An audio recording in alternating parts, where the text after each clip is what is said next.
able to get what I feel like enough speed to get into that turn. Everybody hear what Larry said? No. He said, I always feel like when he's talking about when you're first starting off, he doesn't feel like he's got enough speed to make that turn. And that's very common. As a matter of fact, based on the way some of you guys were doing it, you're showing me how common that is. Like you go to make the turn, Shelly, you were doing it, Sarah, you were doing it a couple of times, where sometimes your speed is fine. And then as you progress in the turn, you just start speeding up. Because again, the speed makes you feel more comfortable. So what Larry's talking about, again, is us worrying about speed to rely on, when really we just need that power and the rear brake. That's the only way you're gonna see me stopping the bike, when it's not moving at all. I'm not doing that without the brake, right? So I don't need speed right away. As soon as it starts to move, foot up, brake, rear brake.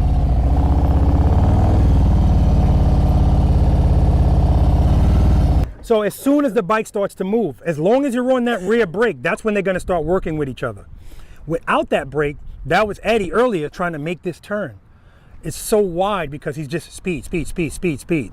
So again, even with the handlebars turn, which is actually more relevant with the bars turn, as long as I follow the first 5 steps, make sure it's in first gear, cover the rear brake. Victoria, cover the rear brake. Victoria was just, at a certain point, Victoria was just showing off. Like when she made the turn, she took her foot off the brake. So she made the turn brakeless, but then she started going wide. If she had her foot on that brake, all she had to do was tap it. Boom, it would have kept her right in that exercise. The rear brake is your friend. So you see, I had Jason and Joe doing it with no rear brake. Terrell was doing it too. Now everything's got to be perfect. So I told Joe right from the start, again, it's going too fast. So that's why he's leaning in that turn. Jason, same thing, it's going too fast. If I want to make that turn brakeless, I got to be going mad slow, period. Because at least if I need more speed, I can do an open close. But I can't slow down, so I can't be going too fast from the start. So let me show you one more thing. When I start moving this bike, I'm gonna have my clutch in the friction zone. I'm gonna be dragging the rear brake. I'm just gonna make some turns. Preload, clutch, foot up.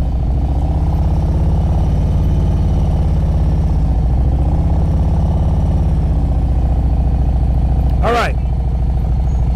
Friction zone, rear brake. Full disclosure, when I first started to make that turn, I felt that feeling you guys don't want to feel. I felt the uh-oh. That's trust and believe. As soon as I felt it, clutch.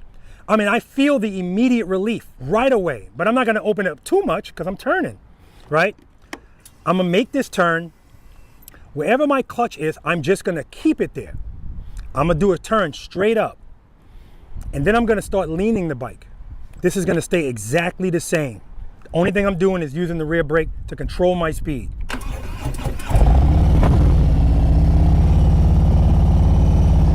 Let me do it the other way so you can see my clutch hand.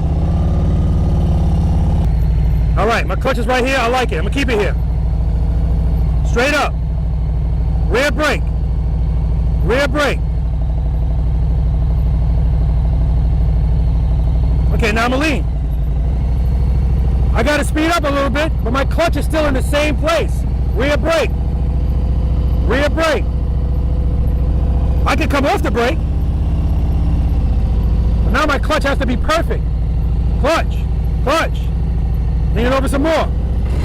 Clutch. Clutch. Rear brake. Rear brake. Rear brake. Rear brake.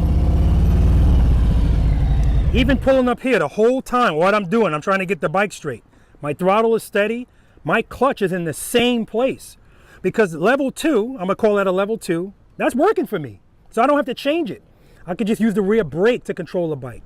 I wanted to show this to you guys because a lot of the times we're thinking too much. We're doing all of this. We just don't need to do that. There are going to be times when it's appropriate. I could have done it there, but I definitely don't want to do it while I'm leaning or I'm trying to keep the bike smooth. That's where the rear brake and the throttle work together in harmony. Hold it at level 2, 1.5, whatever it is, and just hold it there. Do whatever else you got to do. As long as you keep the throttle loaded, you're fine. Good question.